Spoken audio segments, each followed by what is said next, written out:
It's Vlogmas time. Oh yes, it's Vlogmas time.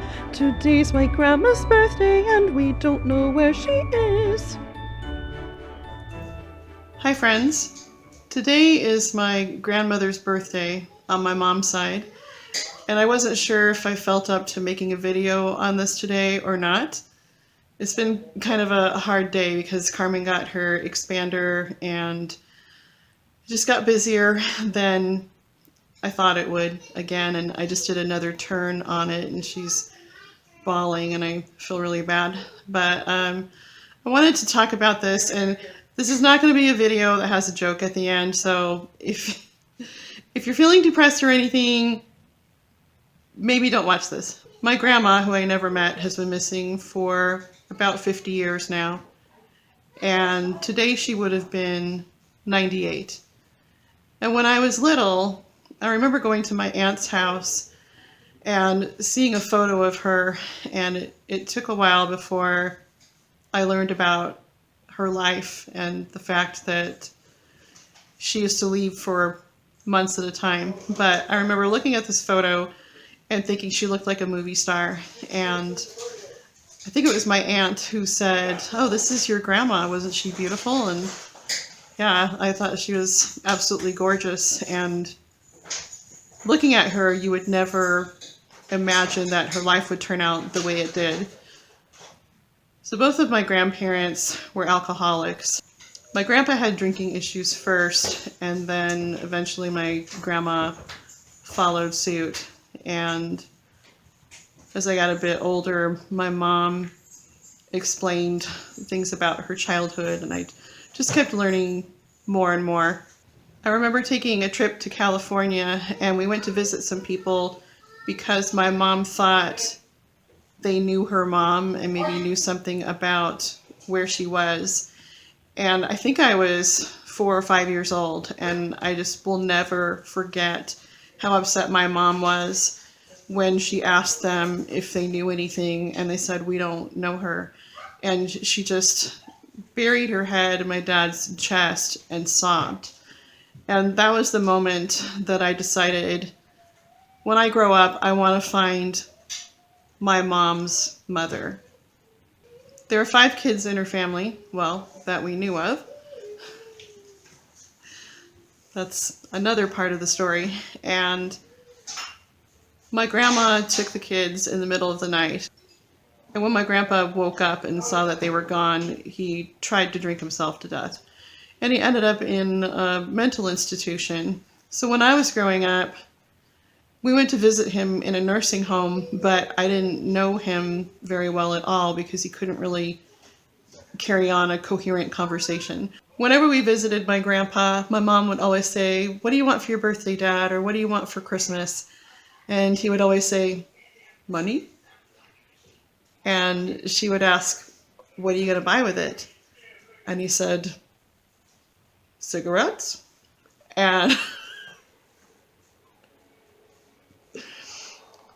he was really a cute old man. And he would offer me his handkerchief, and, "Oh, no thank you, that's okay." I didn't really know where the handkerchief had been, so. But we'd have the same conversation when visiting. He'd say, "Nice day, isn't it?" "Mm-hmm." "Today's Easter." "Uh-huh." "Nice day, isn't it?" "Yeah." "Today's Easter." So we would have that same conversation about 5 times. So the goal was to keep alcohol away from my grandpa. And in the end, we were very shocked to discover that he was taking walks to the corner bar, and he got people there to feel sorry for him. So they gave him free alcohol. And he finally succeeded in drinking himself into a coma.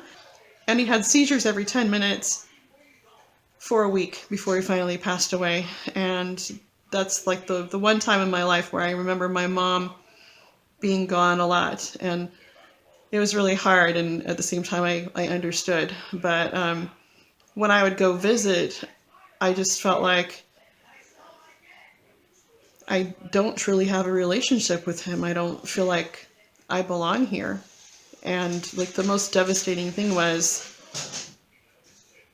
that it wasn't going to create this huge hole in my life because there really wasn't a bond. And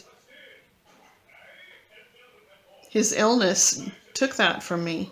So anyway, after my grandma took the kids away, she used to disappear for months at a time, and they had no idea when she was coming back. My mom doesn't remember how they survived. She didn't remember owning toys. And many years later, when the internet was invented, I started to think, I wonder if technology would help me find my grandma. But I didn't want to dig up painful things for my mom. I hoped that I could just figure out a way to do it on my own. Quiet!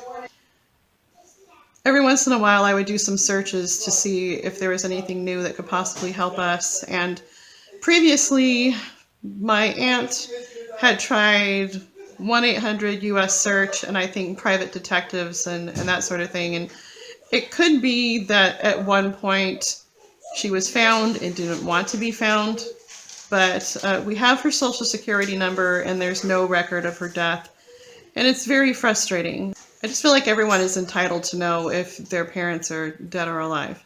Eventually, I found out the FBI had a missing persons DNA program, so I did some research on that and I ended up talking to a detective who was in the area where she was last known to be. And I wasn't expecting that they were going to find her, but we believe that she was probably a Jane Doe because the last time anyone heard from her, she called her mother and she asked for money to see a doctor because she thought she had cirrhosis.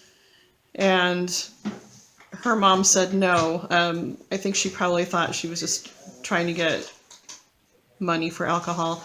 And she even lived on the streets off and on. I don't know how to describe the way I felt when I found out that my grandmother lived on the streets. As I talked to this detective, he needed more information, so they had to do like a missing persons report. I was just hoping just to get my DNA in the system. So what they do is they test remains of Jane Does and then they match it up with people who have missing relatives. And what I learned is that they used to bury Jane Does, and then when they knew the technology was coming to do DNA testing, they started saving samples and cremating them. So there are countless boxes of samples that are still waiting to be tested, and then the last thing that they will do is exhume the bodies. And that's really frustrating because the people who were buried are the ones who have been missing the longest. And they said it could take up to 20 years before we get any answers. It was really hard because my mom learned more things as she started talking to her siblings. And one thing we learned from my aunt was that she had dropped out of high school and got a job at a grocery store. And she also did ironing and babysitting to try to keep them together and to try to support them. But she finally had to call authorities and tell them, we have no parents. So my mom didn't see or hear from her mom from age 12 until age 18. And so one really painful thing that came about was that she found out some of her siblings did hear from her mom. That was a huge slap in the face to her. That made me almost regret starting the search again.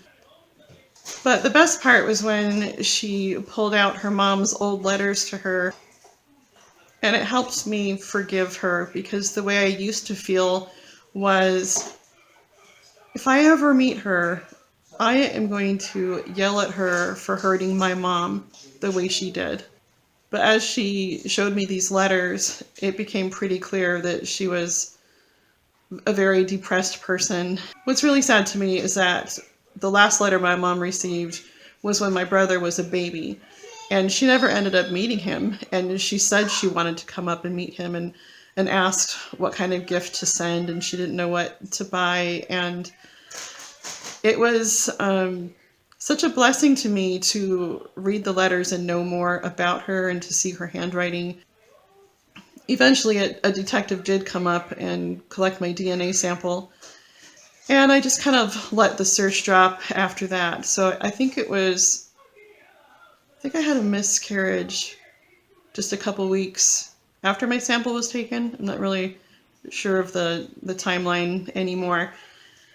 And then I just had major hard things happen in my life. But prior to that, I went through countless Jane Doe files trying to find people who had the same characteristics. And we've had matches that were close, but sometimes it was just one thing off, like, oh, that's not her eye color. You don't have the right person.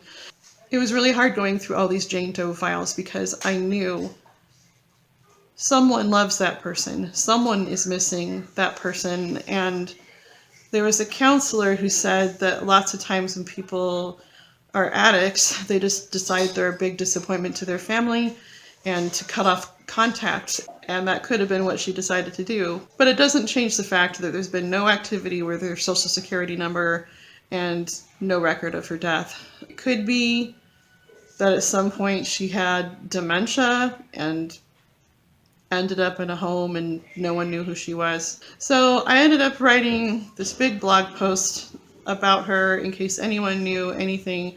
And 2 years later, I got a comment from a guy who said he thought he was my cousin. And that was very unexpected. And it turns out, yes, he's my cousin. And we really didn't need to do a DNA test because she was the spitting image of one of my other aunts. His mother was. And she was still alive, but she had never had any desire to find her birth mother out of respect for her adoptive parents. But my cousin, he had a strong desire to know what her history was. And this is when it gets really weird. So he told us that his mom, she was an absolutely amazing mom. She sang all the time. She played board games with them. She read to them. And then it was like a switch was flipped when I think the kids were teenagers. And she started kind of disappearing for long periods of time. I don't think to the extent that my grandmother did. But it was just really interesting to read that here's my grandmother who abandoned her children, and then this aunt who wasn't raised by her, and it helped me to realize, okay, this was more than alcoholism, this was a mental illness. And when my grandpa passed away, they decided, well, we're just going to have our closure, and they decided to have a private ceremony and put his ashes next to a tree. And they decided to just give up on the idea of finding their mom. And that was before I started searching. And I thought, that's not closure. They deserve to know what happened to her. When one of my aunts passed away just a few years ago, my dream kind of died too. I wanted them to have that closure together. And I do believe they'll know on the other side. I just have always wanted them to have some peace. I don't know, maybe finding out the truth would be more upsetting. But my whole point of sharing this story is if there's someone out there watching this and you feel like you are such a burden to your family that you cut off contact. And I know there are situations where you absolutely have to be estranged because it's toxic and some people are just downright evil. But I just want to tell you how painful that is to not know the whereabouts of a loved one. And I can guarantee you that someone still loves you. So here we are a week away from Christmas, and it's my hope that someone will contact a loved one, even if they just send them a photo and don't give an address, just to let them know once in a while that you are alive. I really prefer to be funny. I just felt like I should share this story, and maybe it will help someone, or maybe it won't. And I really don't want to depress anyone, but I do want people to understand the devastation that alcoholism causes. And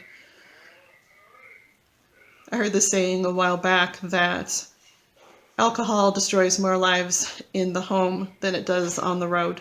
And I 100% agree with that.